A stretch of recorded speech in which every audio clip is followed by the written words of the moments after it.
And we're back. Welcome back to Open Your Eyes. We're now moving into our first segment. Into our first segment. And this one is all about the vaccination and booster campaign.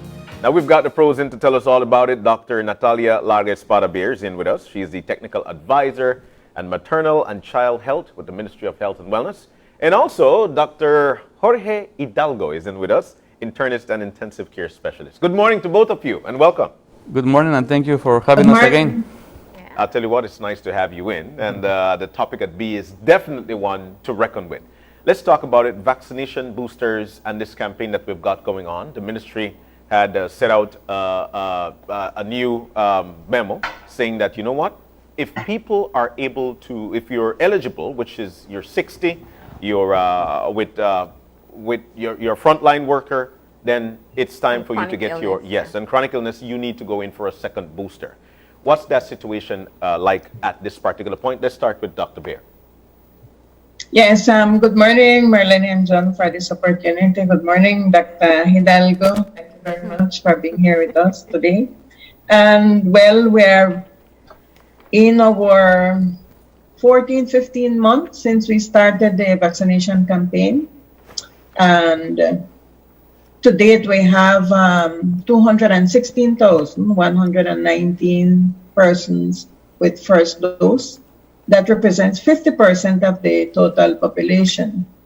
Fully vaccinated, we have 211,149, and that represents 49% of the total population, and 68% of persons eligible to receive the vaccine, which are persons 12 years and older. We know that there is a waning response, immune response, and hence the reason to request persons that are at greater risk to get a booster, second booster. And as the press release issued a few days ago, we are calling on persons that are immune compromised. We're calling on persons that are 60 years and older, and healthcare workers, of course, because of the high risk when caring for patients with COVID-19. Okay. So from the numbers that you just provided, that sounds like the majority of the eligible population for vaccines have received at least a first dose. Yes, put it another way, out of every 3 Belizean that are eligible for vaccines, to get vaccinated, only 2 are vaccinated. So we still have 1/3 of the target population to be vaccinated. Now, what about booster shots? How are we doing there? We're not doing too good with boosters. The number currently is 45,766 booster doses administered, and that is only 21%. Yeah. Of the persons that are fully vaccinated. Has there been any type of research, or have we been asking why people, or what do we know about why people aren't going out to get the booster shots?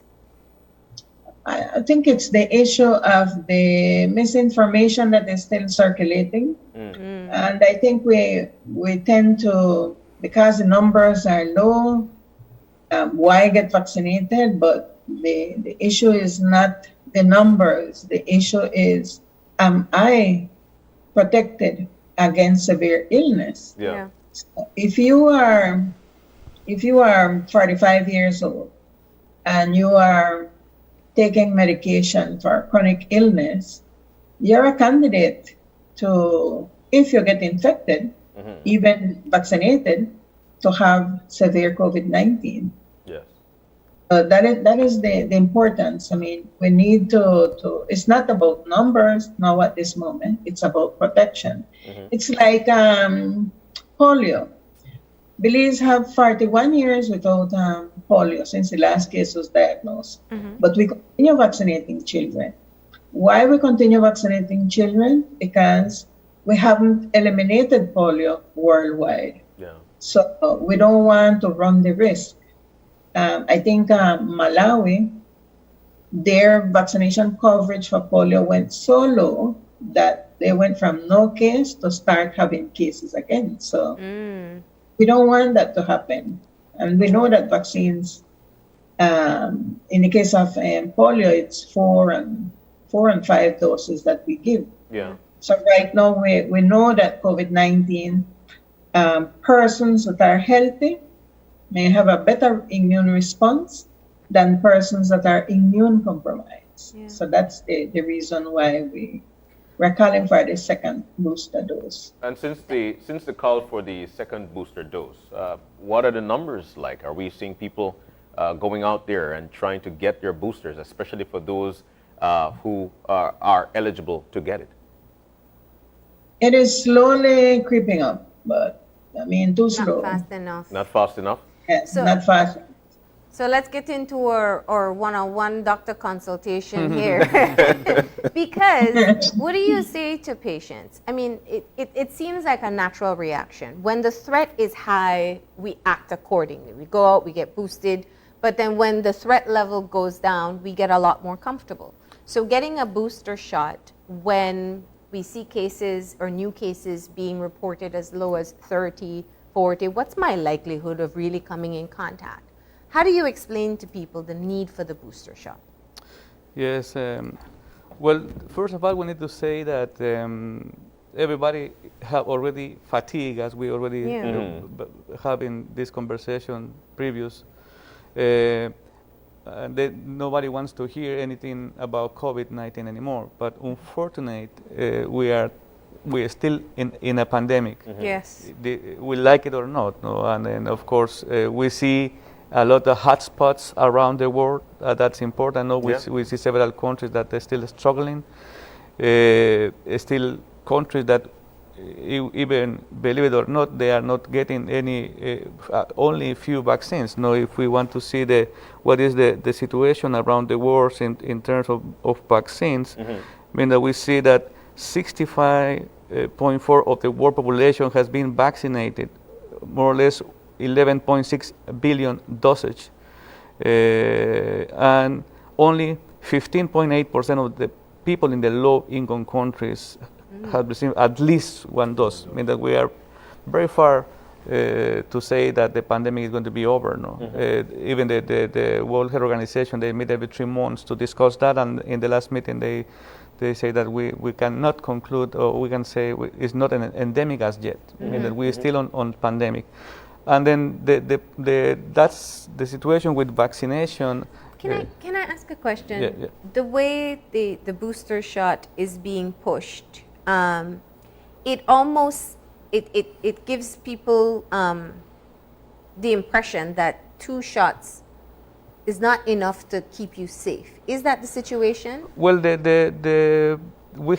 we need to basically back to what we have in terms of science. No? Yeah. I mean that the first country that started with the second booster shot was Israel, and then the data is published in the New England Journal of Medicine, and then basically that they found out is that in the people that are immune compromised, 50 and older, and of course the people at risk, the situation is that they noticed that the protection was waning out, waning off.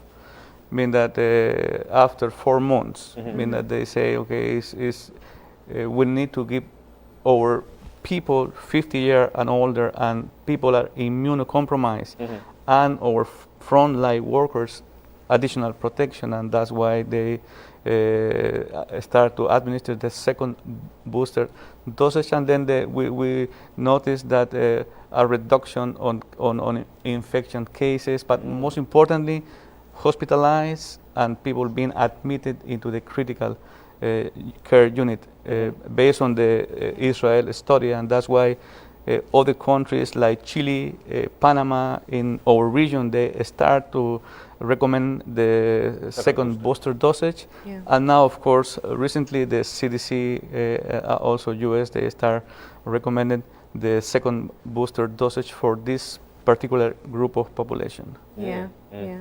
So it's an added layer of protection. Definitely. From getting the severe form of the illness. Definitely. And let's talk about the variants that we're seeing rearing heads now. The BA2 is definitely one of them to be spoken about right now. What are we seeing right now with variants?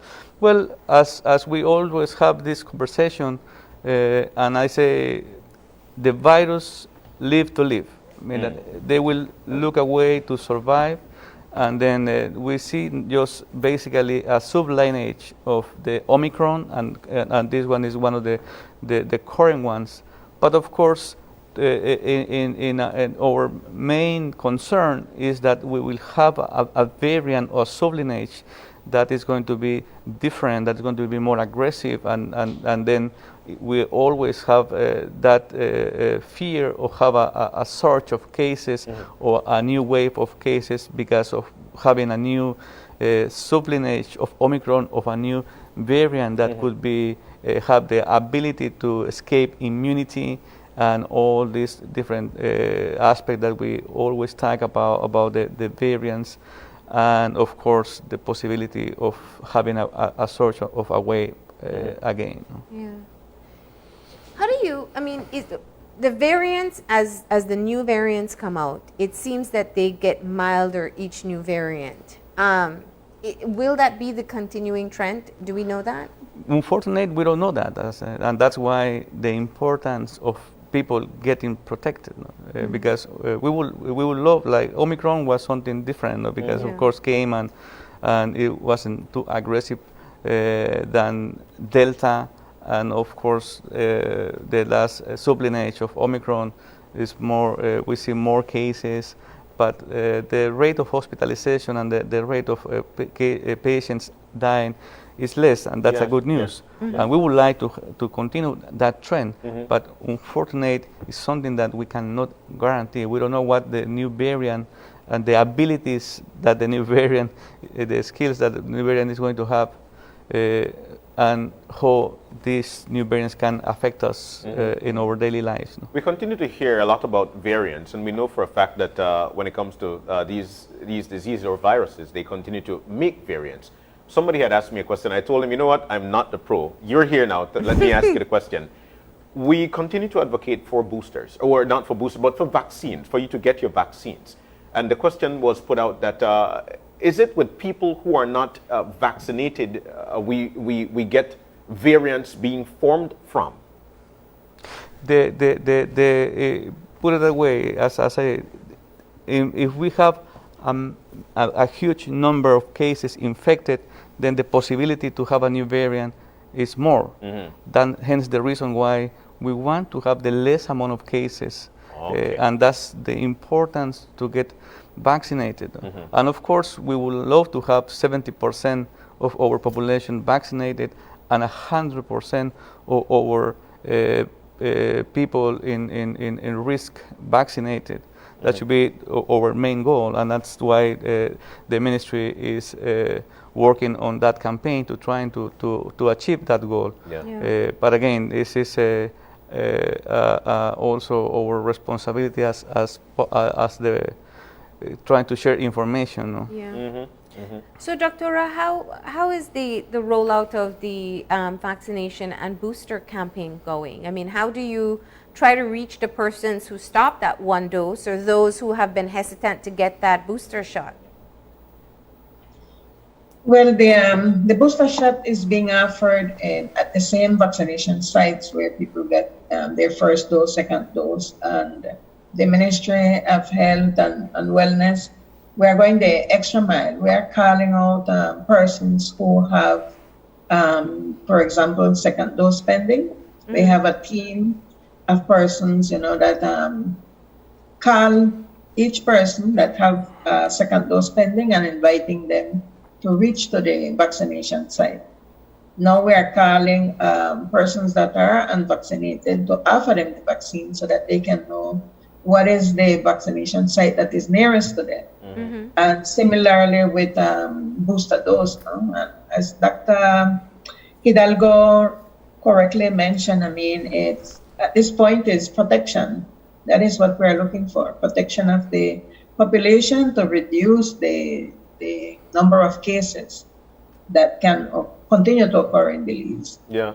Doctora, do you feel that maybe because people continue to hear of some of these vaccines being expired or near to expiry date, would give them the reluctance to want to go on out and get vaccinated? Well, the vaccines are not expired. They expire by the end of May. And I think we clearly stated in the press release that after the end of May, only Johnson will be available at the vaccination sites. So, and I wanted to venture So what up do we there. have in country Yes. right now? What's available for this month? we have Johnson and we have the Pfizer. Okay. And by the end of this month, you won't be using the Pfizer anymore. After the 30th of May, we only would have available the Johnson vaccine. And So if somebody's first shot was a Pfizer, what would then be their second dose if they don't go in May? Well, in that case, we are working towards getting more vaccines, but at this point, I cannot give you any detail Yeah. as it's not, we don't have anything concrete right now. And I would like to make much of this opportunity that the government of Belize has secured for more than 100% of eligible persons to get vaccinated. Yeah. We have received 814,000 doses of COVID-19, of which we are very privileged, 60% were donation. And currently we have 126,000 doses in stock. That means that if you were to get vaccinated today with Pfizer, by the end of the month, you'll already get your second dose. Second dose. Okay. That's true, because that's only a 2-week wait in yes, between. it is. Yeah. 3 weeks, 3 weeks. Oh, 3 Okay. weeks, okay. Okay. 21 Yeah. days. Yeah, so And let's talk about the pairings of those. I mean, yes, you're able to get your Pfizer dose, but like we mentioned, at the end of the month, then of course we won't be able to use that anymore. But what about Johnson? Are you able to pair that with anything? well, the recommendation is Pfizer can be used in combination with all other vaccines, and if needed, well, we would have to look at combining the Johnson with the Pfizer. But I mean, in principle, all the vaccines are similar, no? Okay. In the make. Yeah. Okay. Now, let's switch back for a moment to the current situation of COVID-19 in the country. We still see very low number of cases, and I think, it's very encouraging for people. What's your thought on whether or not the number of new cases reported are an accurate picture of the number of new cases in the country? Well, I want to put a picture not only for Belize but overall Yes. around the world. The situation actually is that, of course, the testing is less now, not only in Belize but around the world. Yeah. The other situation we are seeing as well is that we are using a lot of the self-testing kits. And then the problem with that is that sometimes, or most of the times, those are not being reported. Yeah. I mean, that is not in the registry. Yes.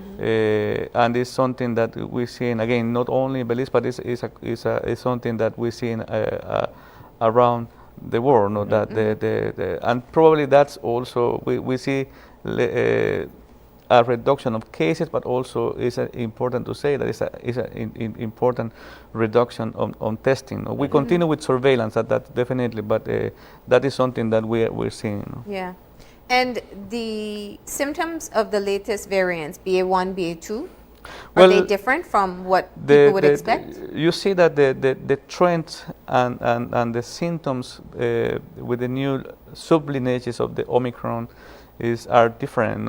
Again, most of the times patients are asymptomatic, or only they probably have a muscle ache, fever, but not as the the classic presentation that we have at the very beginning when the patient have Yes. a shortness of breath, and we call it an atypical presentation that from we have at the beginning. Yeah. I mean that the symptoms are different. I mean that is something that we can see. We see a patient that probably is getting admitted for an elective surgery, and then when we test it, is COVID positive. You Oh know. my God. I mean Yeah. that With no symptoms. With no symptoms. No? I Yeah. mean that's the thing with the new variants. And how the transmission rate of these new variants? Well, the transmission is still there, no, and is highly transmissible. But again, fortunate for us in our country, we see not too much cases. But again, we see, as you see in the news, there are some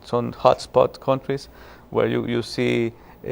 Especially in Asia, that you see problems. Shanghai, you see what's the situation with Shanghai. You know, of course that's basically came with also the politics of the country with the zero tolerance cases. No, that put the population on that scenarios. No? At the start of the pandemic, we had mentioned, like you rightly mentioned, it used to be that within a week, 2 weeks, then you'll know, hey, you are with COVID.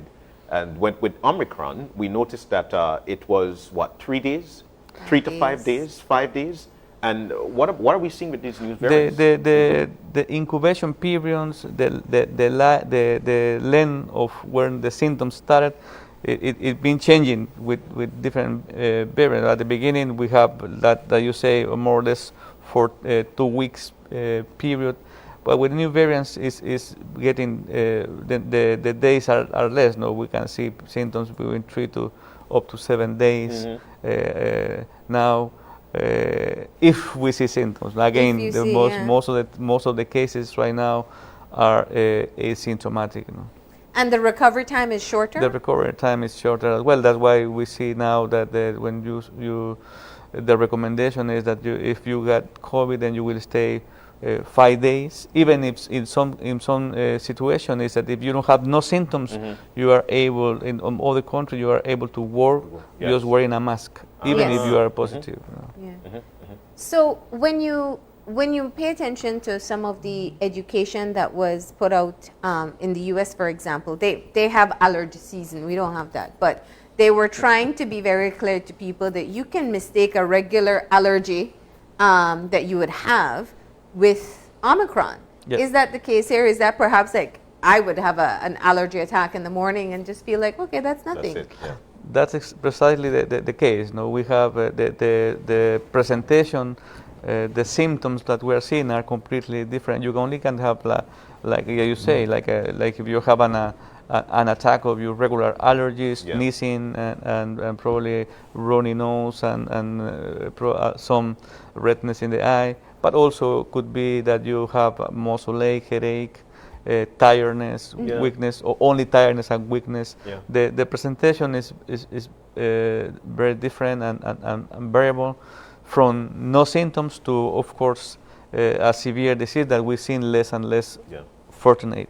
All right, so time is winding down. I want to get back to Doctora really quick. With respect to these second boosters, Doctora, once again, where can people go to get their second booster? Well, in every district, there is a fixed vaccination site that they can attend. The majority are relocated again because of the low amount of persons that are getting vaccinated at the hospitals. So they can visit their nearest vaccination site and get vaccinated. I want to make much of this opportunity to commend every person that is vaccinated in Belize, because the only way to build herd immunity is one by one. So every one person vaccinated is precious to us, because it means that we are contributing to herd immunity. Yeah. All right. And final advice, Doc? Well, the pandemic is not over. It's still there as yet. We like it or not. Mean that please get your booster or get vaccinated if you are not as yet. All right. Well, Dr. Hidalgo, Dr. Abir, thank you so very much for joining us, both of you, this morning. And here's to wishing you a great day. We're about to Thanks take a very much. we're about to take a break. When we come back, the Ariel Rosado Foundation 10th anniversary ride. How can you be a part of it? We'll tell you when we come back. Stay with us.